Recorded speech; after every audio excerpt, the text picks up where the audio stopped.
देर रात लालू प्रसाद यादव के मजबूत स्तंभ और राजद प्रवक्ता मृत्युंजय तिवारी ने तेजस्वी यादव का साथ छोड़ दिया। देर रात उन्होंने अपने सोशल मीडिया के माध्यम से बताया कि मैं अब राजद का सदस्य नहीं हूं, मैं राजद के तमाम पदों से इस्तीफा देता हूं। मृत्युंजय तिवारी राजद के प्रवक्ता थे, लेकिन लालू प्रसाद यादव के सबसे मजबूत स्तंभ थे। जब राजद सबसे कमजोर कहीं पड़ जाती थी तो मृत्युंजय तिवारी को यह जिम्मा दिया जाता था कि जाइए और पार्टी को आगे बढ़ाइए।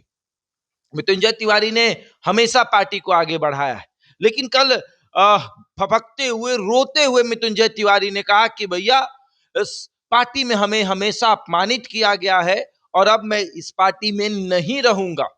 मृत्युंजय तिवारी जब सोशल मीडिया के माध्यम से इस बात की जानकारी दे रहे थे, उनके आंखों में आंसू था, चेहरे पर दर्द दिख रहा था कि किस तरीके से उन्हें पार्टी में फजीहत की जाती थी, बार बार अपमानित किया जाता था। और मृत्युंजय तिवारी ने गलत नहीं कहा, वाकई में मृत्युंजय तिवारी को उस आरजेडी में अपमानित किया जाता था। तेजस्वी के इर्द गिर्द रहने वाले लोगों के द्वारा उनको अपमानित किया जाता था। वैसे लोगों के साथ मृत्युंजय तिवारी को रखा जाता था जो लगातार मृत्युंजय तिवारी को कोसते थे, हमेशा बोलते थे। जबकि मृत्युंजय तिवारी ने आरजेडी के लिए बहुत कुछ किया है। पिलर आप समझते हैं ना कि कैसे एक घर एक पिलर पर टिका हुआ है, वो पिलर मृत्युंजय तिवारी थे। खैर, लालू प्रसाद यादव ने देर रात मृत्युंजय तिवारी को कॉल किया और बोला कि तिवारी जी, क्या हो गया, आइए मिलते हैं। मृत्युंजय तिवारी को लालू प्रसाद यादव बहुत मानते। 2014 में उन्होंने सबके सामने मृत्युंजय तिवारी का हाथ उठाया था और कहा था कि अब ये प्रवक्ता है, और उसके बाद से कभी मृत्युंजय तिवारी ने लालच नहीं किया और आज भी वो प्रवक्ता रह गए। 2026 चल रहा है, 12 सालों में मृत्युंजय तिवारी ने आरजेडी के लिए सब कुछ किया, लेकिन आरजेडी ने मृत्युंजय तिवारी के लिए कुछ नहीं किया। 14 के बाद 15 का इलेक्शन आया, 20 का इलेक्शन आया, 25 का इलेक्शन आया, लेकिन मृत्युंजय तिवारी को वो सम्मान नहीं मिला। ना एमएलसी का पद, ना एमपी का पद, ना फिर एमएलए का पद, कुछ नहीं। या फिर जब सरकार बनी उस समय भी मृत्युंजय तिवारी को आयोग में सेट तक नहीं किया गया, आयोग में नहीं रखा गया। आयोग में भी रखा जाता तो होता कि हाँ, उनको सम्मानित किया जा रहा है, लेकिन आयोग में भी नहीं रखा गया।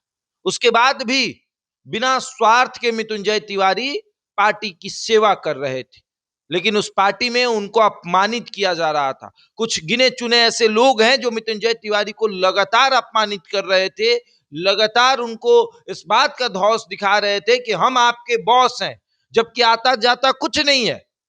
मृत्युंजय तिवारी के सामने वो लोग बच्चे हैं, लेकिन बॉस बनने की जल्दी रहती थी कि हम आपके बॉस हैं, आपको हमारी बात माननी पड़ेगी। किस बात का बॉस? 4 लाइन बोलने नहीं आता है बॉस? जब पार्टी मीडिया में कमजोर पड़ जाती है तो मृत्युंजय तिवारी को याद किया जाता है कि जाइए पार्टी को मजबूत करिए, बोलिए, और मृत्युंजय तिवारी पार्टी को मजबूत करते।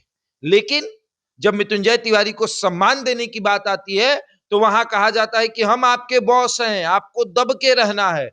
अब अंततः उन्होंने ये निर्णय लिया कि मैं आरजेडी के साथ नहीं रहूंगा। लालू प्रसाद यादव ने उन्हें फोन करके बुलाया है कि आइए देखते हैं मामला क्या है, क्योंकि लालू प्रसाद यादव अपने पुराने साथियों को अपने साथ रखना चाहते हैं, बांध के रखना चाहते हैं। वो नहीं चाहते कि पुराने साथी उन्हें छोड़कर जाए।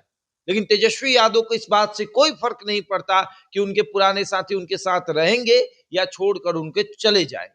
अब आगे आगे देखिए क्या होता है। बहरहाल इस खबर में इतना ही, बने हमारे साथ और देखते रहे द इंडिया टॉप।